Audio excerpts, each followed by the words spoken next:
昨天去道观拿丹砂火油干什么？说话！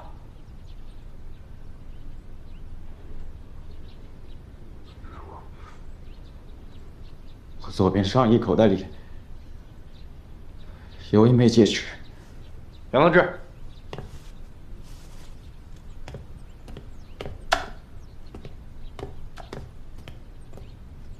怎么？求婚啊？沉沙，假的，道士专门炼丹用的，打磨之后看着像红宝石。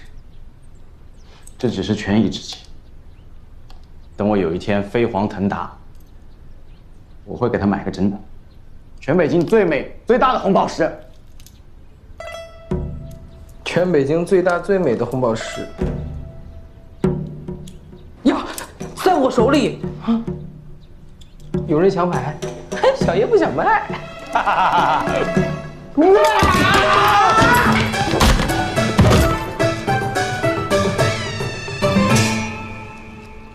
想跟您打听个事儿。什么事儿？昨晚的纵火案。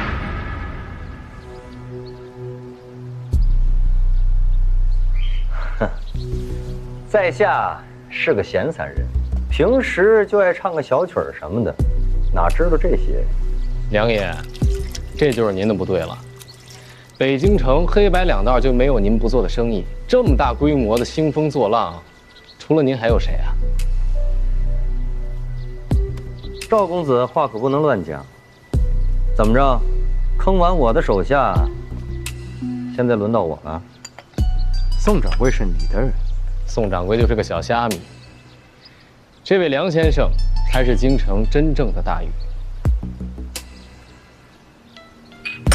袁科长，宋掌柜的所作所为我并不知情，但是警察上门问话得讲个证据。这宋掌柜对您不重要，我知道，但是您的洋行、道观、镖局跟钱庄呢？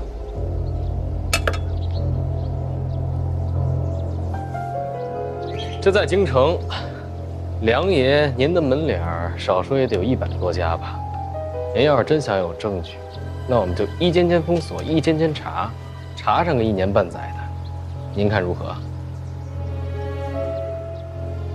赵公子，您可知道这兔子急了也会咬人的？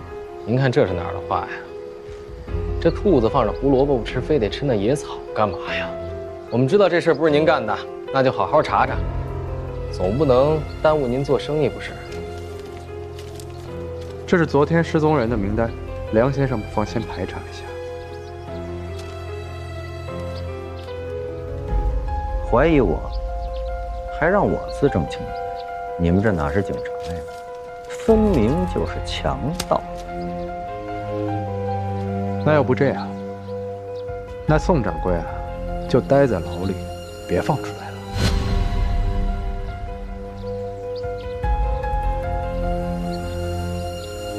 袁科长，您穿着警服可以百无忌惮。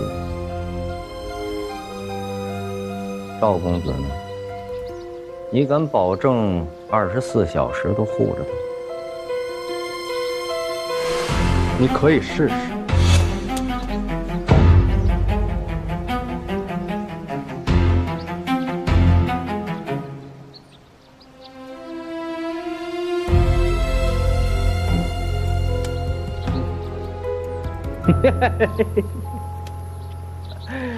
你看看我这人呐，演旦角演多了，今儿啊想扮个武生还扮不像，干嘛那么紧张啊？行了，回去等信儿吧。梁爷果然是做大生意的人。行了，我们等您消息。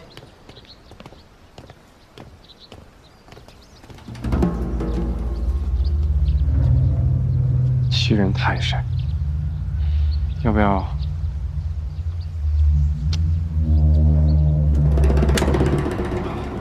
一个老子在内阁，一个老子在军队，你想杀谁呀？打狗还得看主。看他们太嚣张了。干得掉，就手起刀落；干不掉，就得想想怎么为我所用？我撅个屁股查了半天，他们都不是人，怎么查身份啊？不是人，这怎么看出来不是人呢？人类有长骨头，长骨知道吧？在生物学上有个哈佛式系统，我们观察这些长骨的切片来区分人类和动物的长骨。这11具遗骸的所有长骨我都检查过了，它们和人类的哈佛氏管的形态完全相反，所以就根本不是人。不是人，就意味着那些被绑票的孩子还有可能活着。不好了，梁灿把案件信息全部登报了。这个狗梁灿说有消息第一时间通知我们，结果直接登报了。这查出来是黄包车车夫，也不告诉咱们是哪个车棚，这狗东西！得抓紧锁定目标范围了，不然凶手看见登报，很有可能狗急跳墙撕票。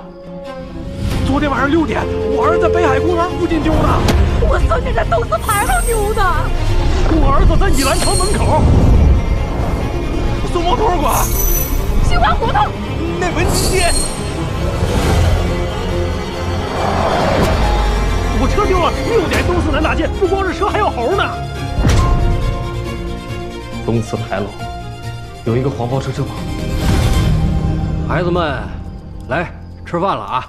哎，嘿，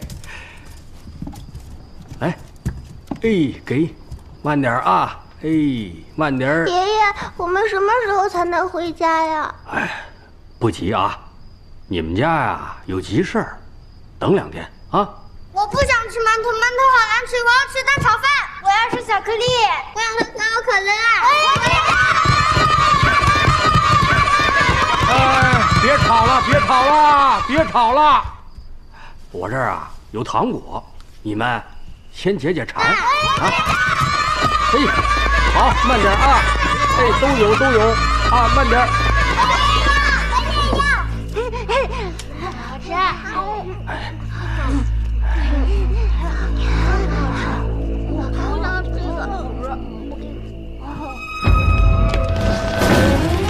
小二，别动！小二，你怎么了这是？啊！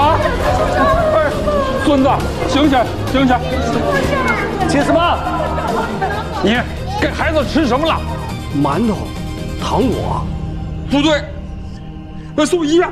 被绑的孩子都吃了馒头和糖果，怎么就只有小爱出事了？问我？哎，你是警察厅的顾问呐？你问他们去。小爱有糖尿病，对吧？啊？糖尿病过度摄入糖分引发的酮症酸中毒导致的休克。对了，全都对上。啊？哎，你这话我听不懂啊！还装？那天在警察厅从你包里翻出来的就是胰岛素。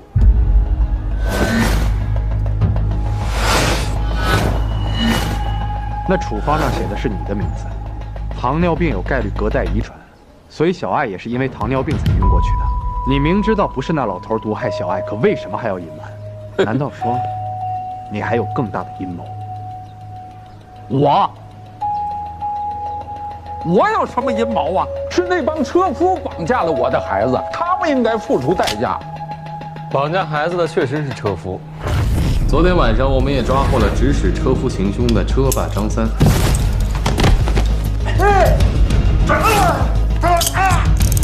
别动！你们他妈是谁？张三，你涉嫌纵火闹事拐卖儿童，现在正式将你缉拿归案。但这张三背后有没有其他人，就不好说了。七叔啊，七叔，这个断案不能靠猜测。我也没说是你，你急什么呀？我们换个地儿聊聊。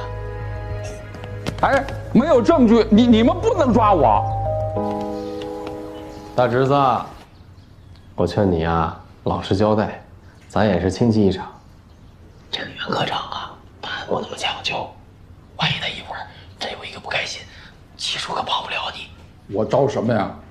我怎么可能绑架自己的孙子啊？啊，这不合乎情理吗？电车项目停了大半年，学生们宣称因建设电车线路拆除牌楼会破坏文物，到处上街游行。车夫们也觉得电车线路通了以后会丢了饭碗，所以想方设法的破坏已经完成的工程。正因为这样，黄包车夫才有理由绑架我的孙子。这个学生们啊，一腔热忱，很难用金钱收买。但车夫不一样啊，收买车霸，演这一出哪吒烧人的戏码。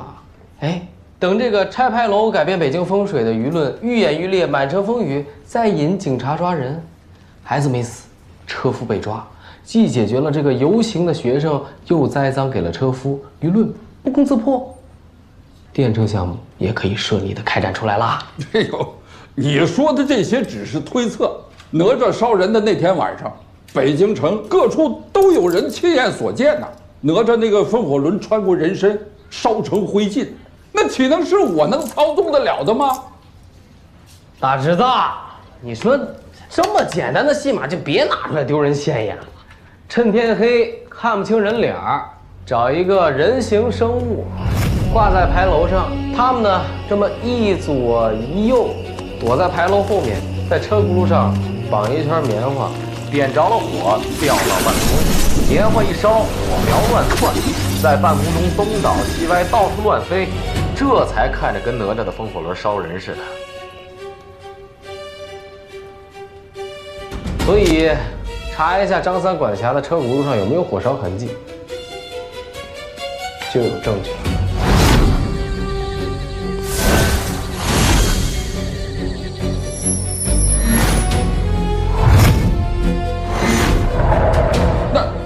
那你怎么不怀疑是张三绑架了孩子？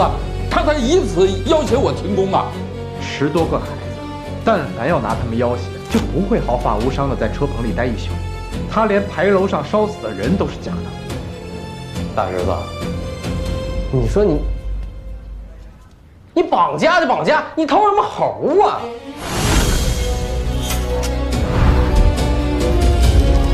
你说这猴掉毛比你掉头发都严重。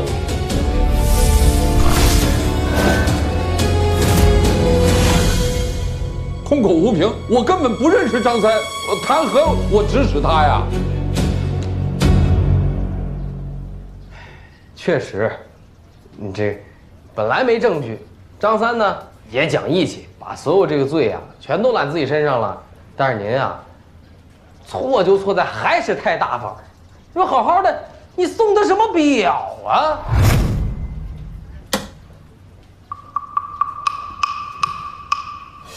百达翡丽最新款，还一车夫，大字不是一个，他哪有门路买这个呀？这一块表算什么证据啊？谁看见我送的了？是您傻还是我傻呀？啊，这每一块百达翡丽都有它的编号，去厂商一查就知道谁买的了。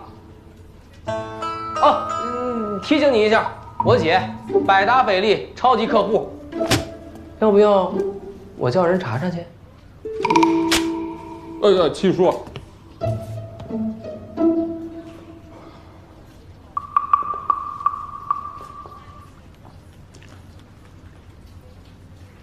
七叔，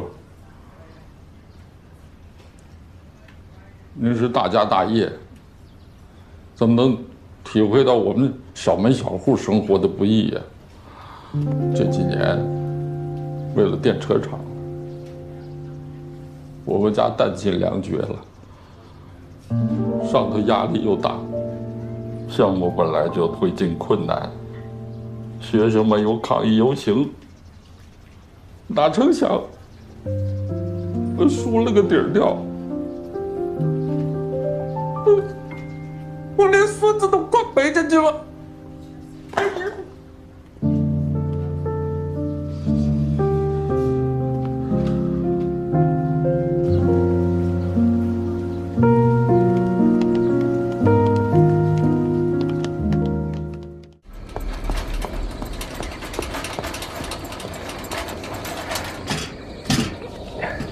少爷，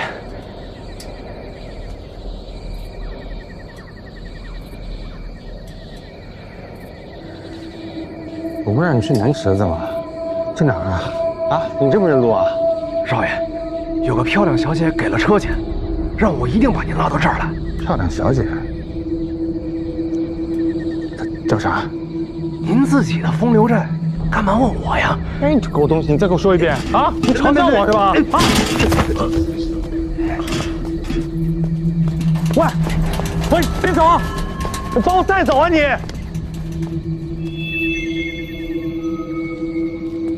卢瑞亨，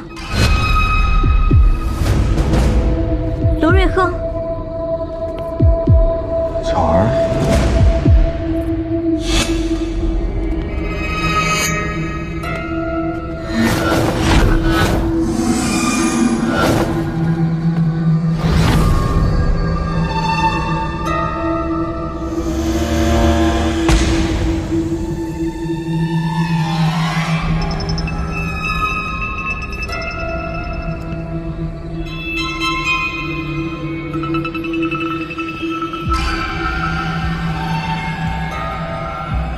木莲发油。